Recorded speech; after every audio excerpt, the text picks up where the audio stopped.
Tawang-tawa lang siya, na puro siya kalokohan na sagot. Pero how easy or difficult was that? Yung sinong trending kiss yung si Isabel. You love seeing her, yun. One of the instructions of our director.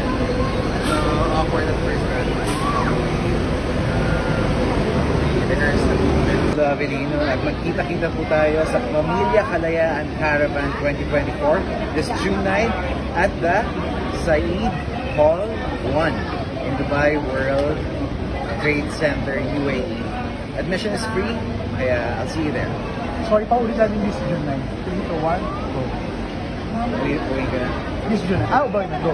Mga kapamilya, this is Paolo Avelino at magkita-kita po tayo sa Pamilya Kalayaan Caravan 2024 this June 9 sa Said Hall 1, Dubai World Trade Center, UAE. Admission is free, kaya kita-kita po tayo.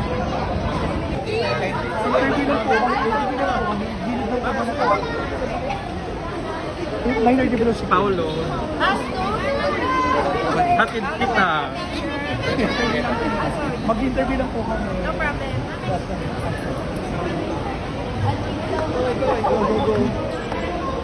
Go. Pauna sa lahat.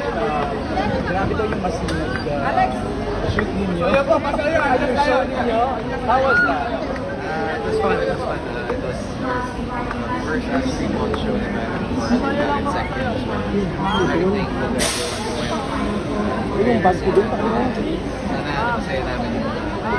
80% daw ng mga tao na Kim Pao fans. Hindi ako sure, pero if that's true, then thank you. Patingin ng bird. Excuse me po, mag-interview lang po muna. Thank you po. How excited were you for this Kalayaan show? I'm very excited because I haven't really done a TFC show in a long time. And of course, I'm excited to meet our fellow Pamilyas in UAE, especially in Dubai. And sana mapasaya namin sila. Paano na-interview ko si Kim, no? Tungkol doon sa trending na scene nyo last week episode. Tawang-tawa lang siya, na puro siya kalokohan na sagot.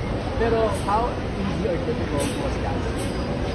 Yung scene ng trending kiss yung si Isabel. You love seeing her, yun. One of the instructions of our director.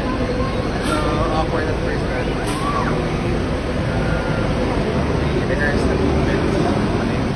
Yung topics na maayos at tinitingnan naman namin ayon sa gusto ni director. Dinocumment ka ni Kim, sabi niya, inalalayan mo daw talaga siya. Nagpaalam ko sa asawa, ganyan. Tapos, you just did it, parang couple of takes lang. Pero sabi ng direct shot, medyo multiple din naman daw. Yeah. I'm always awkward sa mga ganitong episodes. I try to make the environment as comfortable and safe as possible. Okay. Ano naging reaction ni Kim sa pagka-drive ko naman? Well, maganda rin si industry kasi alam mo, hindi I think, well, never naman masasanay rin siguro yung mga fellow actors natin sa mga ganyan nasa yung set. But I hope she got safe and I hope she's comfortable. She was naman. Last na lang. Ang reaction ng mga dito, natural rin daw. Yung ginawa.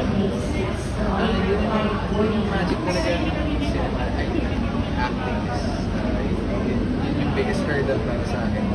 Paano gawing as natural as possible yung exit. And work, sinasabi ng mga tao na natural.